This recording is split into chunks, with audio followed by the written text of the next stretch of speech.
From the University of Westminster, this is The Week Ahead with Dave Coker. Hi guys, welcome. This is The Week Ahead. It's Sunday, November 15th, 2020. My name's Dave Coker. Let's get an idea about what's happening in the markets and what's going to be happening next week. So, key events coming up. First of all, globally, we're seeing a huge resurgence in the virus. This thing isn't dead yet. It isn't gone. It's been mitigated when there's been lockdowns. But because lockdowns aren't universal, in other words, all nations aren't entering lockdown to the same extent, even if they are engaging in lockdown, we're seeing a sharp resurgence in cases. So we have to keep track of this because it does have the potential to change things and to rock the markets. Like we saw the vaccine announcement rock the markets. We've got a sector switch underway. We're moving from value to growth. At least that's speculation. I like to see these things play out over a little bit longer horizon, but pay attention to the change in funds being deployed from one sector to another. That is sharply changing, sharply driving asset prices. U.S. retail sales, big one. Keep in mind, guys, in the United States, about 70% of GDP is tied to consumption. So we have to pay attention to retail to see how much Americans are spending. We'll take a good look at that. We have retail earnings coming out. We're closing out earnings this week. And so we're getting strong reporting from the retail segment. And finally, central bankers globally. Are they colluding? What are they up to? Pay attention to them. There is a big push. We expect to see some big firepower coming out of the ECB this week. And it's not really clear what the U.S. is going to do, if anything. Of course, they've got their election drama going on, so that sort of changes a lot of things. In terms of performance, we're going to look at 1 week again. And guys, even though the markets were up sharply, you can see not all sectors benefited. This wasn't a universal risk-on type of engagement. We saw some of the traditional winners, Amazon, Microsoft, Apple, Facebook, Google, underperform, Netflix, sharp drop. At the same time, you can see other areas coming back, industrials, energy, financials, starting to move up, even as we see the money flowing out of these other cycles, the tech stocks in particular, but other parts of other sectors that were also impacted. Now, let's take a look at what happens to share prices on the day that earnings are announced.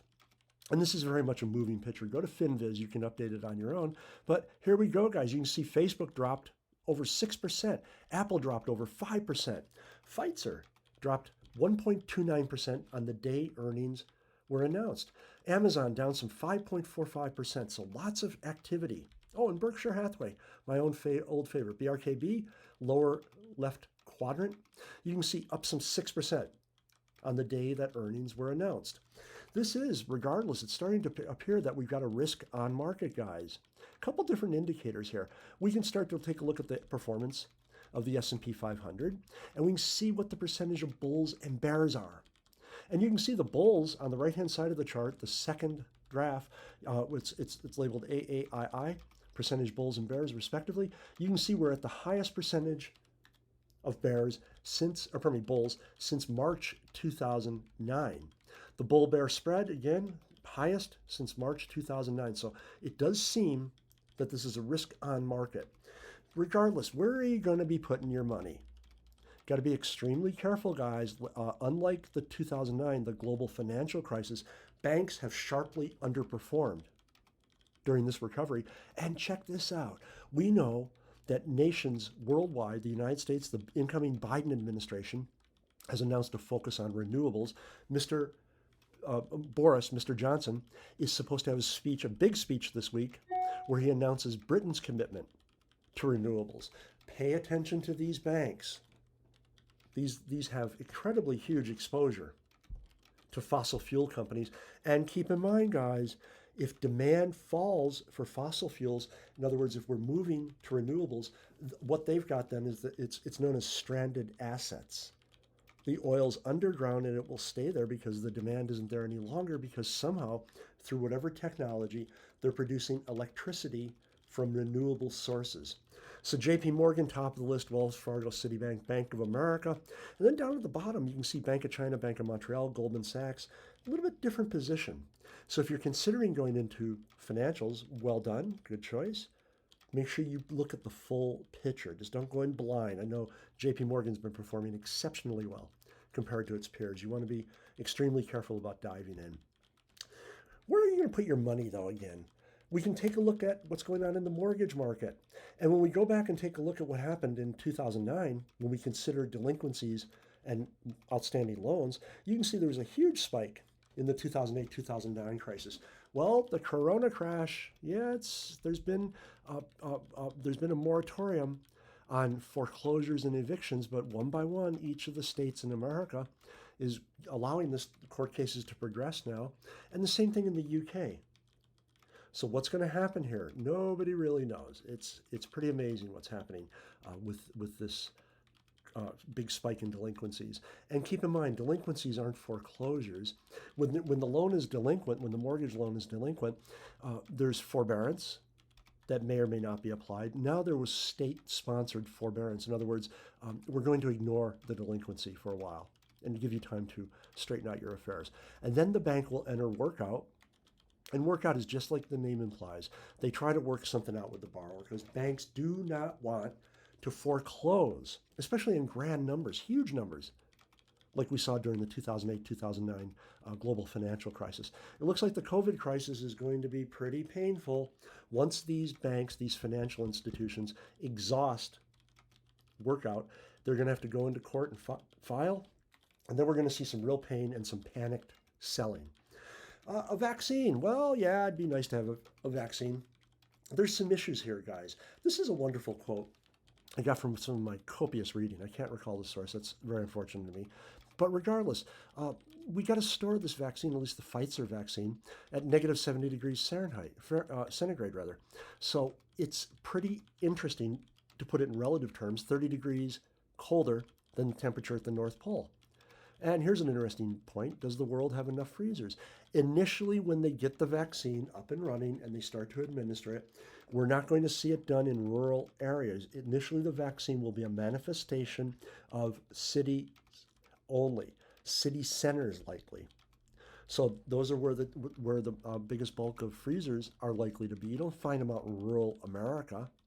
You find concentrations of freezers in city centers. You find the infrastructure to support deployment of the vaccine as well as storage of the vaccine. You find that in city centers. This is going to be interesting to watch.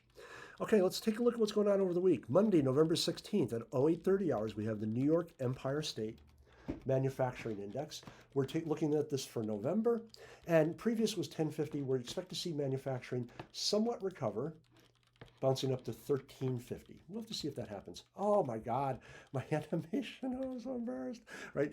Sorry about this, guys. I did check it and it didn't appear to be bad, but in any case, at 1130 hours, we've got 3 and 6 month T-bill auctions. And once again, guys, pay attention to these. Previous was at 0.1%, or as we say, 10 basis points and 11 basis points for 3 and 6 months, respectively. Those are absurdly low rates of interest, as you guys know. At 1345, we have an FOMC member, Daly, speaking. And at 1400, we have FOMC member, Claridia, speaking. Now, once again, guys, we pay attention to when FOMC members speak for one simple reason. We do not have to wait for that announcement, that Fed announcement in 6 weeks' time, perhaps, to understand, are they going to raise interest rates, keep interest rates the same, or lower interest rates? Because we are looking at the Fed Open Markets Committee, the voting members, the people who actually speak up and may have a vote. Not all of them can vote, but the point is, we know what's likely to be said behind those closed doors when the Fed has a meeting, because we track what the FOMC members are up to. On Tuesday, November 17th, there we go, that's an animation for you, right? At 0830 hours, we have core retail sales month on month for October. And this is an interesting one, guys. Prior 1.5 forecast coming at 0.6%. Clearly, core retail sales are slowing. And it's important to pay attention to that. Core is a little bit narrower focused than retail sales, which we're also seeing at 0830 hours. These are month on month for October. The broader retail measurement, prior was 1.9, forecast to come in at 0.5%. In other words, we are seeing a sharp slowdown in retail sales. It's undeniable at this point, and it's consistent with the story about lockdown 2.0, for instance. At 0830 hours, we have retail sales again, year on year for October. Prior was 5.36% increase. The economy was performing very differently then than it is now. So we'll have to see. We do believe that we may see a sharp contraction in year on year retail sales. At 0830 hours, industrial production month on month for October, prior 5.36% expansion. Forecast, we don't have a read on it. Admin didn't set me up, so not totally sure what's going to happen there. But it wouldn't surprise me to see another contraction in industrial production. And at 1200 hours, the final event of the day you should pay attention to, FOMC member Daly is speaking. Wednesday, November 18th at 0830 hours, building permits. Now, guys, this is the first step towards actually engaging in a building. Whether we're talking about retail, we're talking about office space, retail units, or housing. Doesn't really matter. You got to get the permit first. We watch this so we can understand in 6 to 9 months' time what's going to happen with building. Prior was a 3.8% expansion forecast. We're not totally sure. Building permits, absolute number for October at 0830 as well. Prior was 1.545 million. Forecast to come in at 1.56 million. So yeah, slight uptick if the forecast is accurate. At 0830 hours, housing starts month on month for October. Prior was a 1.9% increase. We're not sure what's happening on the forecast. Don't really have that data. And then at 0830 hours, we have absolute housing starts for October.